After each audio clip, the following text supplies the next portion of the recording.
보고서 읽어볼래? 구독과 좋아요. 네, 여러분 안녕하세요. M경제입니다. 한 가지 좀 안내 말씀만 좀 드리고 바로 영상으로 넘어가 보도록 하겠습니다. 자, 여기에 가입 버튼이라고 되어 있습니다. 여러분 아시겠지만 눌러보시면 멤버십 가입입니다. 제가 올려드리는 신문 영상 그리고 보고서 영상이 도움이 되셨고 하시다면 신문 구독료라고 좀 생각을 해주시면 정말 감사하겠고, 아니면 좀, 열심히 영상을 찍어주고, 내가 한꺼번에 좀 읽기 어려운 보고서들도 읽어주고, 그것을 읽음으로 인해서 내가 수익 좀 거뒀고, 혹은, 정말 좀 도움이 됐다, 공부가 되고 있다라고 판단이 되신다면, 네, M 스타팅, 이 1592원부터 시작해가지고요, 또 엠버서더까지, 네, 24,000원 해가지고 첫 달 프로모션으로 20% 할인이 되고요. 그 이후부터는 1,999원, 90원, 그리고 3,990원, 5,990원, 그다음에 12,000원, 3만 원까지 좀 되어 있는 등급별로 멤버십이 있으니까요. 또 폭넓게 여러분들이 보시고 멤버십 가입을 좀 해주시면 감사하지 않을까라고 해서 제가 안내 영상을 좀 드렸고요. 네, 더욱더 여러분들에게 더 도움이 되고 수익이 날 수 있는 그럴 만한 영상과 또 투자 아이디어를 갖고 올 테니까요. 여러분들이 저에게 조금만 더 응원과 좀 지지를 해주시면 감사하지 않을까 싶습니다. 네, 그러면 바로 영상으로 진행을 해보도록 하겠습니다. 자, 이번 보고서는 네이버 단독 보고서입니다. 자, 보고서가 4개 정도 나왔는데요. 첫 번째부터 확인해 보시면 매출액 2조 573억 원, 영업이익 3,302억 원 정도 벌어들였습니다. 자, 컨센에 대해서는 부합한다라고 나와 있고요. 3분기 서치 플랫폼 매출 같은 경우에 광고 시장 위축과 계절적 비수기로 인해서 성장률이 둔화가 되었습니다.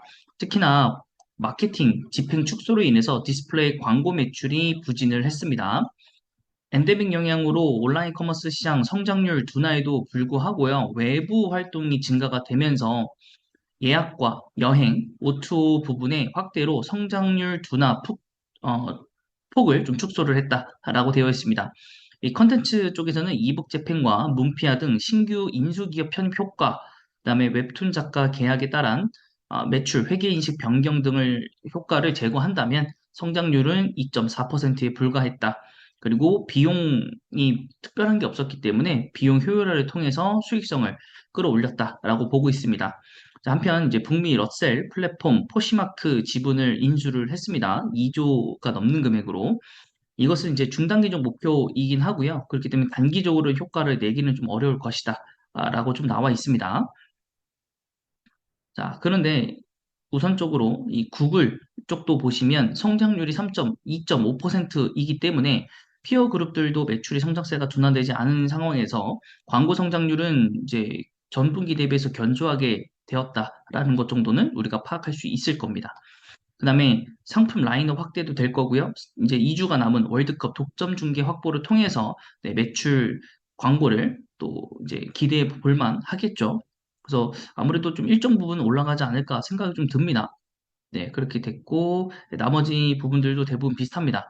뭐, 이제 하락하는 거는 이제 멀티플 하락도 있겠지만, 제티홀딩스의 주가 하락도 있었다라고 얘기하는 것도 있었고, 결국에는 이제 포시마크 실적과 그다음에 일본 커머스가 이제 결정할 것이다. 일본 내에서 이제 네이버 스토어를 우리가 국내에서 했던 것처럼 이제 일본에서도 할 예정이거든요. 이제 거기서 얼마만큼의 수익을 잘 거둬올 수 있을 것인가. 네, 그 부분들을 좀 집중을 해봐야겠죠. 자, 최근 주가가 많이 내려갔고요. 코스피 지수가 다시 쭉 올라오고 있습니다. 여러 가지 좀 이유들이 있겠지만은 첫 번째로는 국제 정세가 그래도 조금 안정기로 이제 흘러가는 게 아닌가.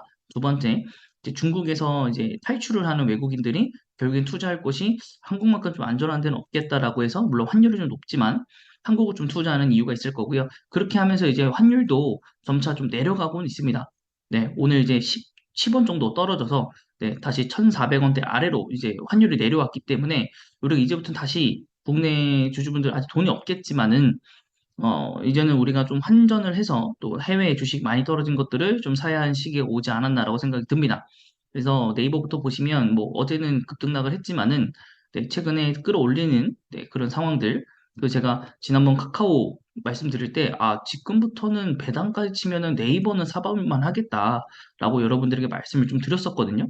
그래서 카카오는 배당이 없으니까 내년 1, 2분기 정도에 사고 네이버를 지금부터 사자라고 했는데 사실 그 영상이 올라간 지가 한 일주일 됐을 겁니다. 네, 그래서 일주일 비교했을 때는 지금 큰 폭으로 좀 올랐다라고 좀 말씀드릴 수 있을 것 같고요. 네, 시가총액 이제 30조로 다시 한번 회복을 하려고 하고 있으면서 코스피 9위까지 올라왔습니다. 우선 최근에 외국인이 많이 어제 많이 팔았고요. 네, 그 전에도 중간중간 팔았습니다. 하지만 이제 매수했던 흔적들이 있기 때문에 이런 부분들을 봐서는 아직은 좀 마이너스이긴 하지만 기관에서 전적으로 매수를 해주는 부분이 있습니다. 그래서 이 정도 부분은 이제 보합이면 13만 주 정도 이제 외국인이 기관에서 받쳐줬습니다. 네, 그래서 약간의 바닥을 찍고 좀 올라온 부분이 있지 않나라고 생각이 좀 들고요. 네, 실적 부분부터 보시면은 아까 최초 보고서 보시면 2조 57, 그다음에 3,300. 네. 거의 비슷하게 나왔습니다. 거의 비슷하게 나왔고 전분기 대비해서 뭐 별 미미한 차이, 당기 순이익이 좀 더 올랐고 전분기 대비해서도 매출액은 늘었습니다만 이제 당기순이익과 영업이익 조금 부진했다. 근데 그래도 고성장에서 이제 성장이 둔화가 되거나 역성장까지는 간 건 아니라서 조금은 다행이지 않나 싶습니다. 물론 그래도 전년도와 비교하고 전전년도랑 비교했을 때는 뭐 ROE라든가 PER, PBR이 모두 다 좋은 상황은 아니지만은 네, 그래도 배당도 있고 카카오보다 어, 여러 가지 좋은 점들이 조금은 남아 있습니다. 아직까지는. 그래서 뭐 카카오가 좋다, 뭐 네이버가 좋다라고 말씀을 못 드리겠지만은 지금 현재 상황으로 배당까지 포함했었을 때는 네이버가 좋았고 그 다음은 카카오가 이제 내년을 준비할 때는 더 좋죠. 그래서 지금 뭐 물론 바닥권 대비해서는 15만 5천 원이었으니까 이제 한 2만 원, 주당 2만 원 정도가 올라서 부담스러우실 수도 있는데 결국에는 뭐 많은 자금을 투입하는 게 아니시라면 뭐 차근차근 한 주씩 떨어지더라도 매수를 해도 돼볼 만하지 않을까라고 생각이 좀 들고요. 4분기 때는 아무래도 실적이 좀 올라갈 걸로 생각이 됩니다. 여러 가지적으로.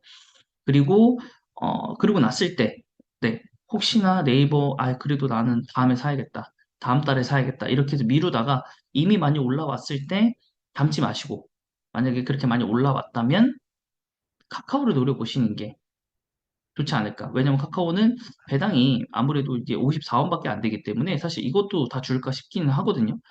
그렇기 때문에 오히려 배당 이후로 배당락 이후로는 좀 카카오가 1분기 때 좀 실적이나 이런 것들에 대해서 좀 긍정적인 소식만 있다면 올라갈 수 있지 않을까라는 생각이 좀 들기 때문에 네, 그런 부분에서 여러분이 카카오도 한번 면밀히 봐주시기 바라고요. 뭐 이제 한 가지 좀 자랑을 하자면 제가 이제 추천드렸었던 종목들이 이제서야 좀 많이 올라오고 있습니다. 이제 11월 달 되니까 본격적으로 이제 많이 올라옵니다.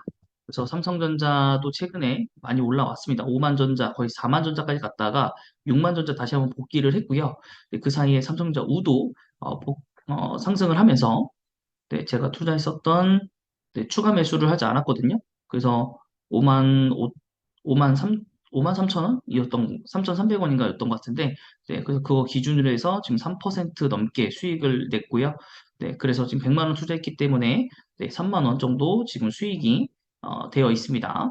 그래서 이런 것들처럼 여러분들이 잘 배당에 대한 신경을 쓰시고 또 바닥인 종목들만 좀 매수를 하신다면 충분히 하반기에는 혹 특히나 4반기에는 4반기가 아니라 4분기에는 수익을 낼 수 있다라고 말씀드릴 수 있을 것 같고 효성도 이제 다 가버렸어요 벌써.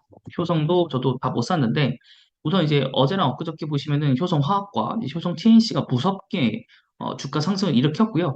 그 이제 영향을 받았겠죠. 아무래도 이제 효성이 이제 올라왔습니다.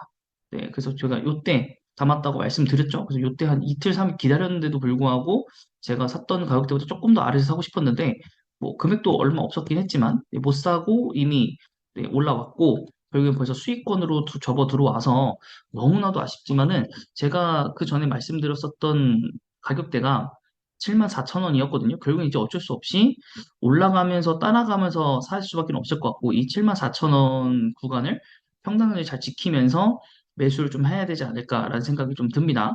네, 그래서 여기 배당금이 6,333원 정도입니다.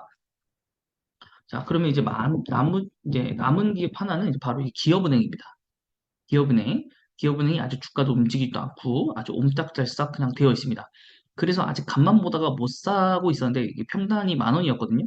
그래서 오늘 어쨌든 효성을 뭐한 주를 더 하고 싶은데 못 사서 이 금액을 전체를 이제 한 주 살 금액을 이제 우리은행에 담으면서 15,000원에서 7주 정도, 그다음에 10,000원에서 7주 정도, 예, 이렇게 사가지고요.